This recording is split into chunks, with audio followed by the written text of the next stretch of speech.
What did you want him to think as they died? Just see my pretty face. I take it to them. But the last thing they ever saw is me. And if they carry that glimpse to eternity, infinity, or whatever it is, they're gonna be thinking of me all that time.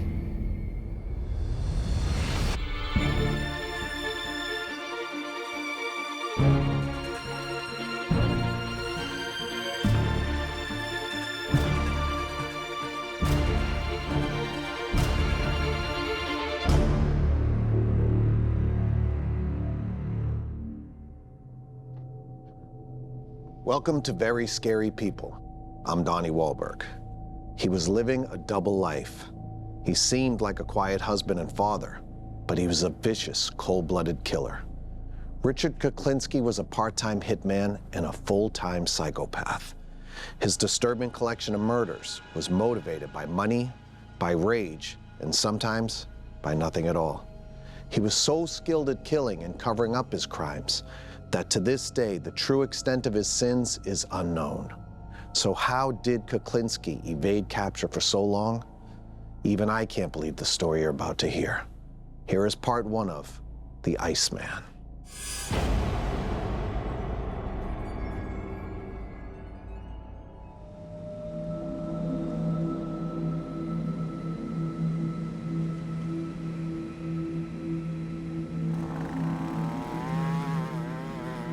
In September of 1983, a fellow that was working for the road department in Orangetown, New York, was cutting grass on a roadway. And he saw a series of plastic bags and he thought he saw flesh. He went over, looked at it, and it was a body. He was brought to the medical examiner's office and examined. Several interesting things came from that. This subject, after he had been killed, had been methodically wrapped in plastic. 27 layers of garbage bags. And it looked at first as if perhaps he'd recently died. This turned out to be Louis Masgay. Louis Masgay disappeared in July 1981. 2 years before the body was found.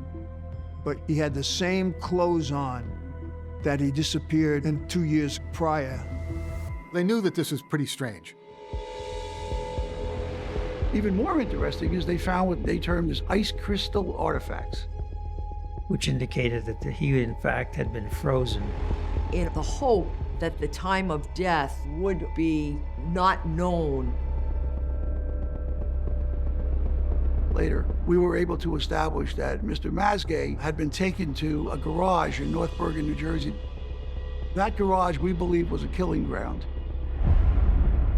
And he was shot once in the back of the head.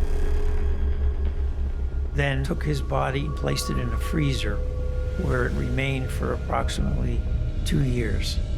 Until it was dumped. That particular crime was the genesis of the name Iceman. We knew we were looking for somebody that had literally frozen a person. An evil person. Evil to the core. One part of my life, I killed people for nothing. Just for somebody to look at me wrong, I would kill them.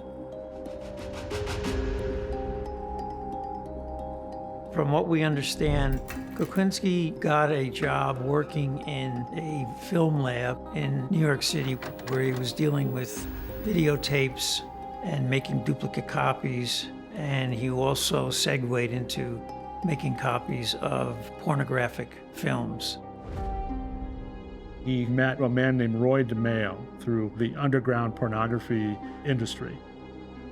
Roy DeMaio was a soldier within the Gambino crime family and best known for killing people. He had a crew of sociopaths, basically, who operated out of the Gemini Lounge. They used to chop up people in the Gemini Lounge, just like in The Sopranos, where they put them in the bathtubs, they chopped them up, and then they get rid of the bodies. DeMeo saw Kuklinski as someone who could be an asset for him. Kuklinski was a very large fellow, very intimidating, so he thought he could be an enforcer. If he came to you asking for money, you would pay. But it wasn't long before DeMeo discovered that Kuklinski was probably even more valuable as a killer. As the story goes, Roy DeMeo wanted to find out what Kuklinski was capable of. One day, they were riding in a car, and Roy DeMeo said, okay, well, kill this guy here. There was a guy walking his dog. Didn't know the man. Could have been me walking down the street. Could have been anybody. Richard got out.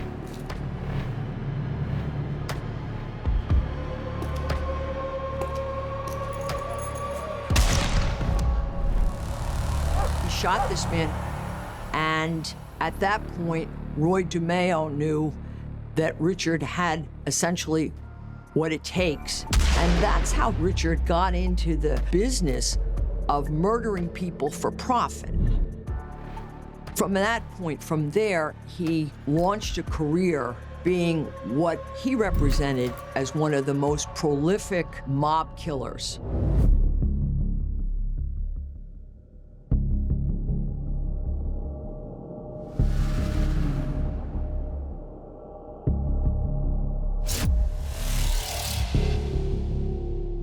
It's interesting because a person like Kuklinski, the one area of knowledge, his base foundation of knowledge, was in killing. He really prided himself, it seems, on the various ways and different ways in which he killed people. According to Kuklinski, he killed with firearms, with knives. He also strangled. He said that he had killed an individual that was involved in a pornography business. He said that he went there and he rang the doorbell, and the person asked who was there. And when that person looked through the peephole, He squeezed the trigger and blew the guy's head off. on another occasion, he stated that he had thrown a person off a building in Hawaii. In one case, he claimed to have allowed rats to eat a person alive. He talked about how he had some people beg for mercy. Kuklinski was a different breed. A different breed. Normally, when we think of serial murder, we think of the lust killer, somebody who's getting perverse sexual satisfaction of killing. However, there are a number of types of serial murderers. We have another type who kills for profit, and a serial killer who kills for power and control. And those two seem to be fused for him in most cases. He did it because he liked it. He had no remorse whatsoever. He loves that stuff. He's into it. He was a killing machine. He could do it on a moment's notice with no hesitation, no conscience. This guy, I thought, made Richard Ramirez, the Night Stalker, seem like a choir boy lost in the woods. Believe it or not, he was truly a devoted family man. He kept his work life very separate from his family. Richard Kuklinski married Barbara in 1961, and they had 3 children, 2 girls and a boy. He loved them more than anything. They were his pride and joy. They moved to Dumont, New Jersey, which is a pretty nice town, and lived a suburban lifestyle.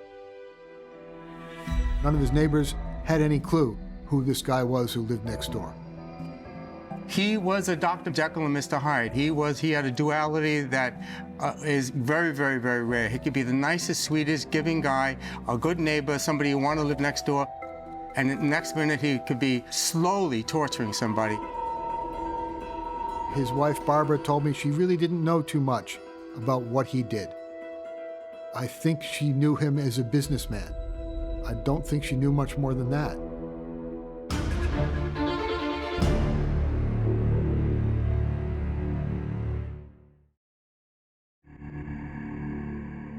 He liked that the victims were looking directly at him. Pleasure from seeing someone terrified and the sense of power and control Shot a guy one time in his Adam's apple. See how long it would take him to die. How long did it take? A few minutes. He drowned, actually. Drowned in his blood. Mm-hmm. I was with somebody else. We had a $50 bet. I lost. Richard Kuklinski was a Mafia contract killer, but he was also a freelance killer. He would do jobs on the side. He became involved in a series of what we would call the commercial murders. After making contact with somebody, he would lure them into thinking that he was able to provide a quantity of something that that person was looking for, whether it be videotapes, whether it be a pharmaceutical product, and he got them to bring cash to locations with the hope of making a score. And all of a sudden, they weren't seen again. Nor was the money. He didn't just rob them, he would kill them so they could never come back and say anything about him. Then the money would dry up in spells, and he'd have to go out and hunt again. Just like a lion in Africa, trying to select his prey, then come home with the goodies. In 1980, Kuklinski met up with a man named George Malaband. Malaband's brother had indicated he was supposed to meet somebody. The purpose was to buy videotapes, and he had to bring cash. We're sitting in the van, I'm in the driver's seat. Georgie boy was over here in the next seat, which was, you know, just like that.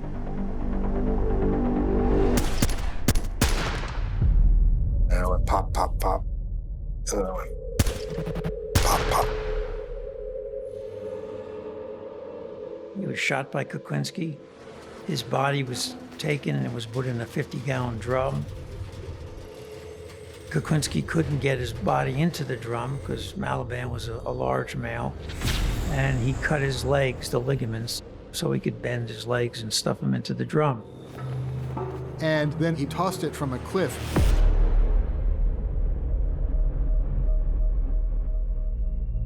His body was found on February 5th in a Jersey City industrial area. As the state police and the local authorities investigated that murder, they had very few leads. Case didn't go anywhere at the time. Nowhere. They had a body in a barrel. They had some ballistics. So it was a completely unsolved crime.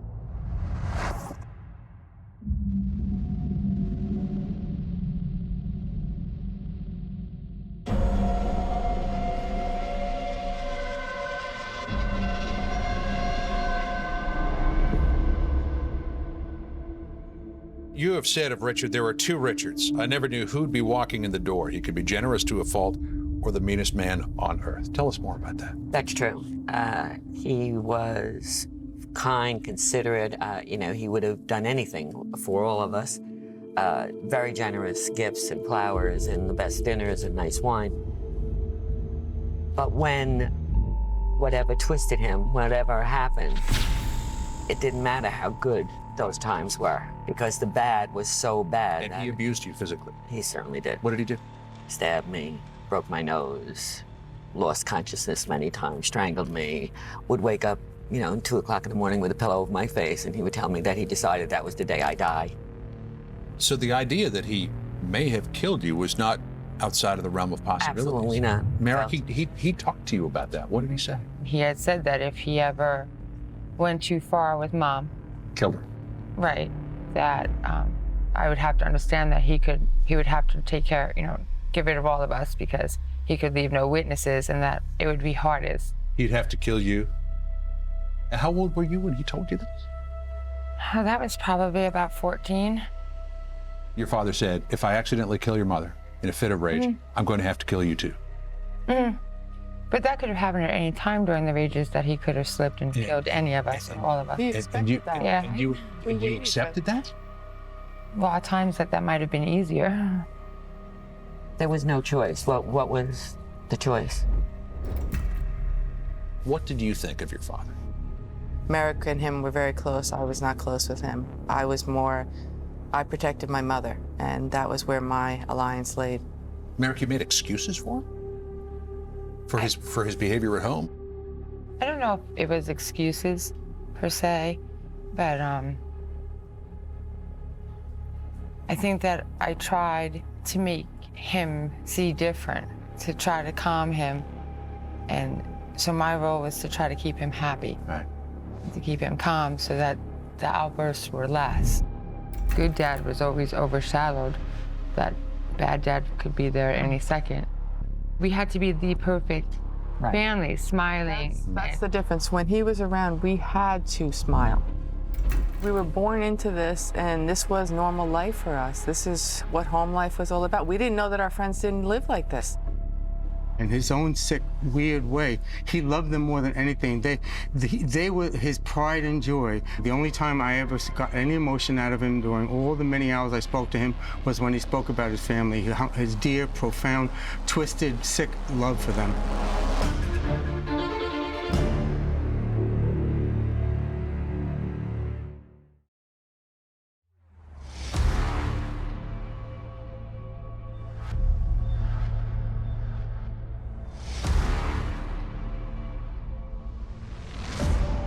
Probably the smartest thing that Richard Kuklinski did as a hitman or as a killer was to leave very little trace of what he had done. One of the methods Richard used to kill and actually preferred was cyanide. Cyanide is a toxin that can work very fast on the body. It's a really potent toxin, meaning that it doesn't take much in the way of milligrams to cause toxicity. Kuklinski used a number of different means of delivery of cyanide. He talked about putting it on food. There's also injection. He could walk into a bar, bump elbows with the guy. He's got cyanide in the drink. Spill the drink on them and leave. Everybody just looks around, thinks you were drunk or that you just had an accident or something, and meanwhile, it's soaking through their clothes, into their pores, and into their system. And eventually, they'll die. Then there's the spraying in the face that he talked about. You can put it into a spray bottle. I was walking down the street, and he was shouting. Yeah, I went by the guy was making me out of tape. I had a handkerchief over my nose. And I bumped into the guy. And I kept walking, and this guy, everybody had home. Guy takes 5, no more than 10 steps, falls to the ground. There's no turning around from that at all. Not at all. Once they ingest that into their system, it's gonna kill you. As a murderer, I can see where Kuklinski thought this was a good method, because there's always the problem of the body. He wants to take somebody out. They suddenly look like they're having a heart attack. No one thinks it's cyanide. Chris, did you ever wonder why your mom didn't take you and flee the situation? Oh, many times. And? I begged her, please, let's get out of here, let's leave, let's go someplace. There wasn't anywhere to go. They planned to poison him, Barbara and Chris. They actually were planning to kill him, but they realized that if they tried to do that and it didn't work, that he would kill them.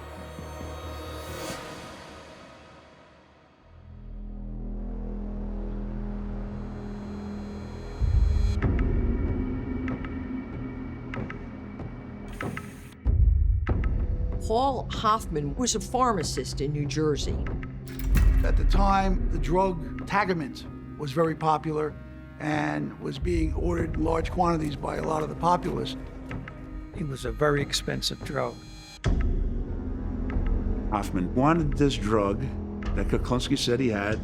I don't know what the price was going back then, but let's just say if the going price for the medicine was $5, he was gonna buy it for under $1. He was gonna make a ton of money. Richard Kuklinski told Hoffman that somebody was going to deliver a van filled with Tagamet for him, and Hoffman emptied out his bank account. He had, I believe it was 20 or 25,000 in cash. Kuklinski had Paul Hoffman come to his garage on Newkirk Avenue. And he closed the door. He says, how am I going to get this merchandise? I put the gun under his chin, and I said, there is no merchandise. And I shot him. Paul Hoffman did not die. He was struggling and gurgling, and Richard tried to shoot him again, and the gun malfunctioned. So Kuklinski took a tire iron out and beat him to death. He then took his body and he put it in a 50-gallon drum, and he placed concrete on top of the body and he sealed the drum. And that's how Paul Hoffman met his demise. The murder seems pretty cruel, callous, no feeling, no remorse at all.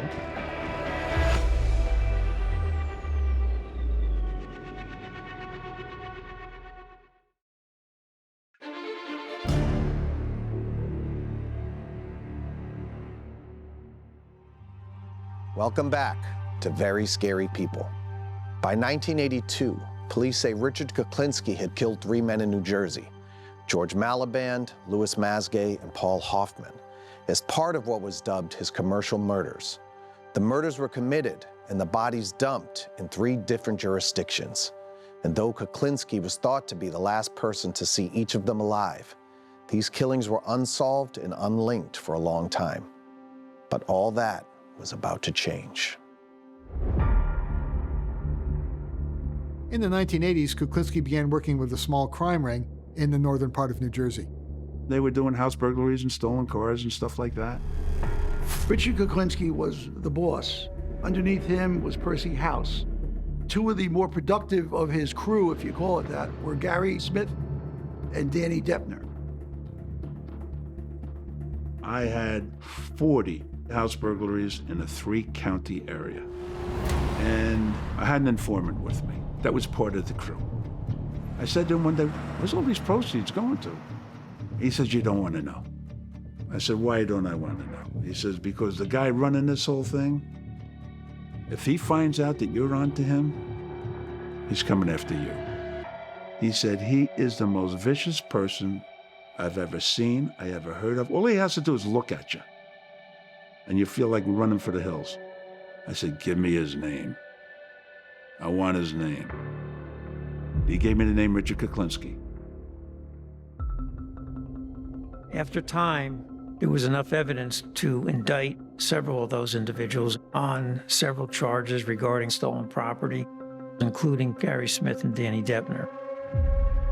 Although there was not enough connection to implicate Richard Kuklinski. Kuklinski knew that Deppner and Smith posed a real threat to him. They could possibly talk and give him up. Building on his lifelong evolution of a killer, these were risks that for him were unacceptable. And he got rid of them, one by one. Kuklinski took Gary and Danny off the street and moved them to a series of motels. Eventually, they were put into the York Motel. Richie would visit them, bring them food, told them not to leave the room under any circumstances. On December 23rd, Kuklinski decided that he was going to kill Gary Smith. Kuklinski got together with Deppner and Smith for a meal. They ordered hamburgers. Kuklinski decided he would kill Smith by poisoning him with cyanide. Cyanide looks just like salt, table salt. So Kuklinski had mixed cyanide in the ketchup that was then brought on a hamburger to Gary Smith. Gary Smith started to eat the hamburger. Gary got about halfway through. His eyes went goofy and rolled back in his head, and he fell back on the bed. He was gagging and trying to breathe. Kuklinski went next to the bed, ripped the lamp cord off of the lamp, threw it to Danny. And he then ordered Danny Deppner to finish him off with the cord, which Danny Deppner did. He got behind him, put the cord around his neck, and choked off his airstream.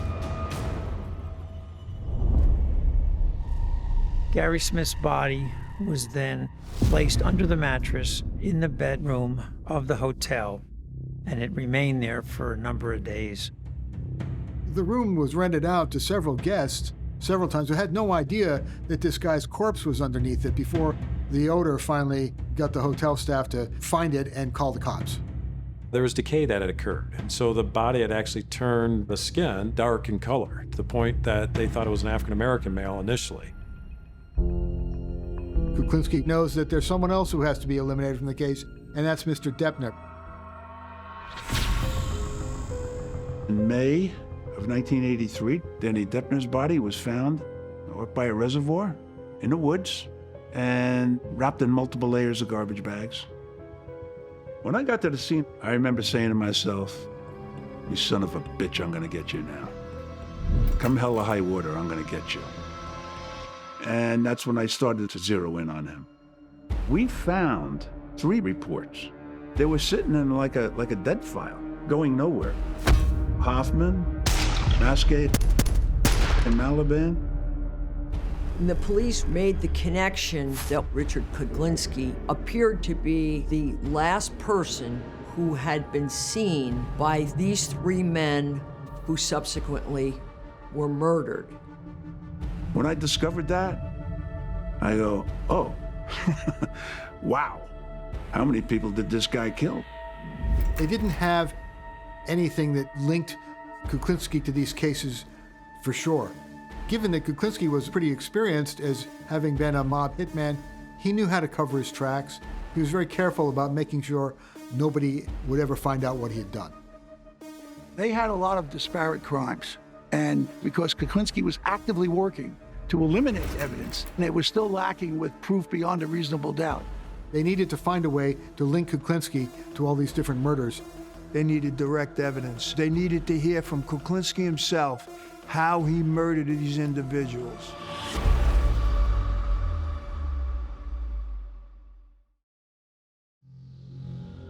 I am what you call a person's nightmare. Because of the way I project myself, people think they can get by. And then all of a sudden, when they wake up, it's too late.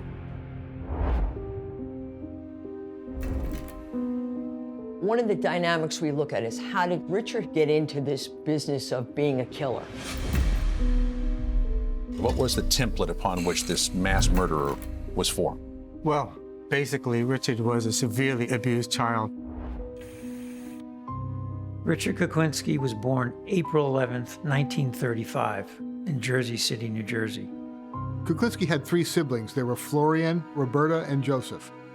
His family was not well off. Richard had a very difficult upbringing. His father, according to Richard, was physically abusive, beat him, beat other members of the family. He wrapped a garrison belt around his fist, and he hit them in the head and knocked them out. And his mother was verbally abusive, very strict, and at times would also beat him with a broom. There's a lack of love in that family and quite a bit of what I would call brutality. So that's really not a very good environment, I would say. Richard's brother, Florian, died at approximately age 8. Initially, what was believed that he had fallen down the stairs and sustained injuries from that fall. Richard has said that actually what happened was that Florian was beaten to death by his father. The impact, I think, stayed with him his whole life. I asked him, do you have any regrets, Richard? What do you? And he said, yeah, I regret not killing my father. He hated his father. The question is often raised, is killing genetic, particularly if an individual comes from a violent home? If the child is genetically at risk, if that child is raised in a violent home, it's likely the combination of both. And in Richard's case, from what we know, it was likely both. What's particularly odd in this case is that Richard was not the only killer in the family. Richard Kuklinski had a brother by the name of Joseph. In 1970, he was charged in the rape and killing of a 12-year-old girl. He had lured her onto the roof of a building where he sexually assaulted her, and afterwards he threw her body off the building and killed her. He was convicted of murder.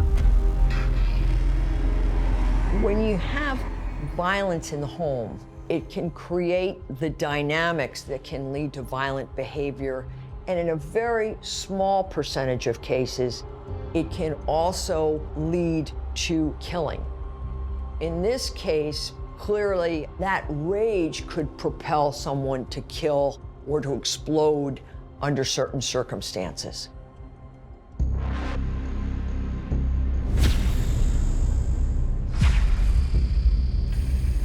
We had acquired a lot of information through various law enforcement sources, which pointed to Richard Kuklinski.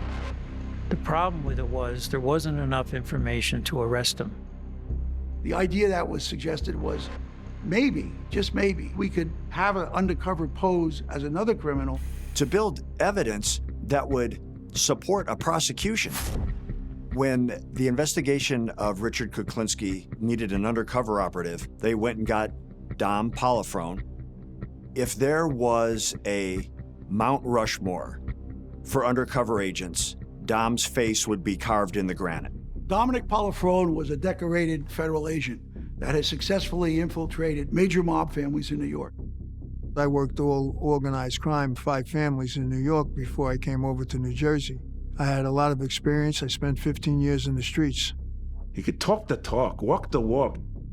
I didn't play a different part. I was myself. That's who I am, and that's who I'm going to die as, okay? He had the look, he had the dialect. He was the person, if anyone, that could get close to Richard Kuklinski. So I read the information about Kuklinski. They had a huge folder on him, where he lived, his family, his associates. And they alleged that he committed 5 murders. There was this poisons involved. And if it got into your skin there's no way an antidote would work there. Headquarters called me and says, "Are you sure you want to do this? This is a case that is totally like a Twilight Zone case." So I said, "Yeah, I want to do it." I used the name of Dominic Michael Provenzano. So to make this false persona character real, Michael Dominic Provenzano had fake IDs, fake criminal histories, mugshots on file, a fake apartment, all which were available and accessible and verifiable to solidify his credibility if anybody was trying to look at him from the outside in. The main function of this investigation was get the information how Kuklinski murdered them people. Bottom line, we have to meet Richard Kuklinski. He was very unpredictable. He was very cunning. He was very wary of outside people. And we knew it would be very difficult to get an undercover into him. The way Dominic sort of integrated himself into this world was there was a store. This was a place where guys like Kuklinski used to hang out. I guess you could describe the store as a combination of a social club and a location where different criminal elements would meet to discuss and to purchase stolen property and other criminal activities. Dom's generic persona, cover story, was that he was a guy that could obtain contraband. Dom was a black market guy that knew all the people in all the dark alleys and all the hidden corners, and he could go find what you needed, regardless of how exotic it was. So I started hanging out at the store, and I'm developing my rapport with these bad guys. Dominic had to dedicate himself for a long time to do things that would establish his credibility. I go in one day and I walk in with this suitcase and they go, "What's that?" I said, "It's for people in New York, you don't want to know about it." And I knew they were going to ask, "Dom, what's in there?" So I go in the back room, I open the attaché case, and inside I have 10 blocks of plastic stolen explosives from the military. I have 10 high standard 22 caliber silencers with no manufacturer's serial number. They went berserk. They said, "Man, listen, we can use this." I said, "Look, at another time, but these are for people from New York."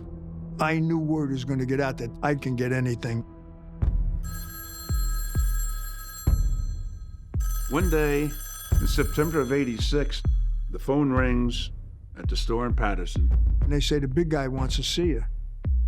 It was Big Richie, and he wanted to meet Dominic at a local donut shop.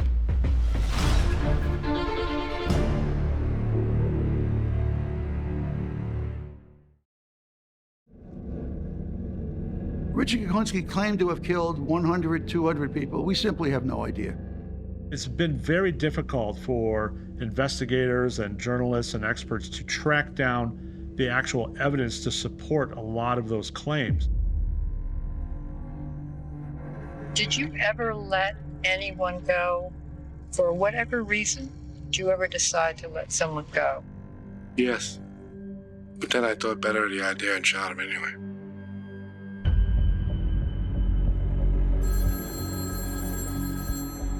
After 18 months undercover, it was September 2nd, 1986, when the call came in at the store. And that's when I first met Kuklinski at the Dunkin' Donuts in Patterson, New Jersey. If you were going to put this on a scale of 1 to 10, with 10 being the most dangerous, it was an 11. Dom's going to meet a serial killer. We didn't know what was going to happen. We don't know if Kuklinski has already figured out that we were onto him. If Dominic said something wrong, it could set him off. And he had the capability of killing very quickly. Dominic had a lot of pressure. The entire investigation hinged on whether he could at least entice Kuklinski to participate in something with him. And just the added subliminal hidden pressure of knowing that the public's safety rests in your hands. What Dom did was going to depend on if innocent civilians lived or died. He pulls up. This son of a bitch, he was like the Jolly Green Giant. He was a big guy. He was about 6'4", maybe 260, 265, and he wore these orange-tinged glasses.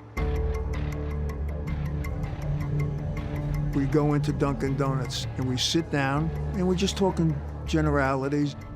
Dom knew what the reputation of Kuklinski was.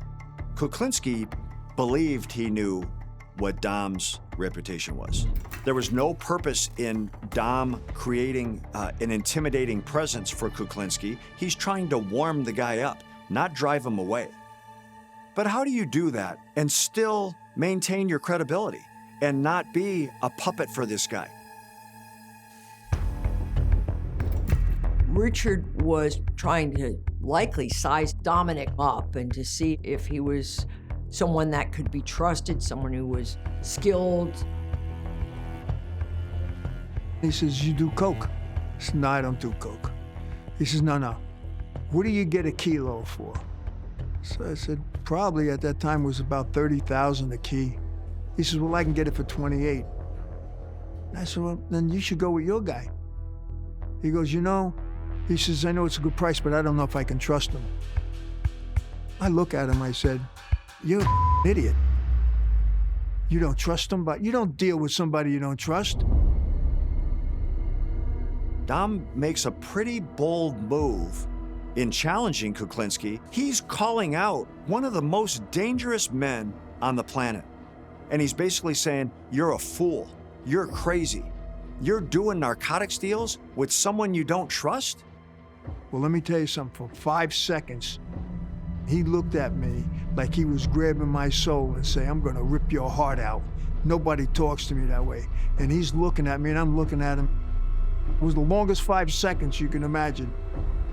He could send fear through somebody's body without saying a word, just looking at him. I said, this is the devil. I'm telling you, I'm sitting down with the devil. He points his finger and he goes, you're right. I said, you're damn right I'm right. You don't deal with people you don't trust. Then he goes, I hear you have a lot of connections. I said, yeah. He said, can you get pure cyanide? I could have fell off the chair. There is a sense of urgency. I just have a few problems I want to dispose of. I have some rats I want to get rid of. The scale of danger is off the charts. It was like the ultimate chess game. You got to make a move and hope it's not the wrong move during this investigation. Believe me when I tell you, the food, once he takes it and ingests it, no matter how he got it, he's a dead man. When they heard their husband and father's voice explaining how to kill people and how cold and calculated he was, their whole demeanor changed. Through all of that time, all of these murders, Barbara, you didn't know that anything was up. You lived with this man for 25 years, you knew nothing. The multi-agency task force launched to make a case against Richard Kuklinski was dubbed Operation Iceman. The goal was to get Kuklinski comfortable enough with an undercover operative that he would talk about his crimes. The agent, Dominic Polifrone, would be wearing a wire, a dangerous cat and mouse game that could prove fatal in part 2 of The Iceman. I'm Donnie Wahlberg. Thanks for watching. Good night.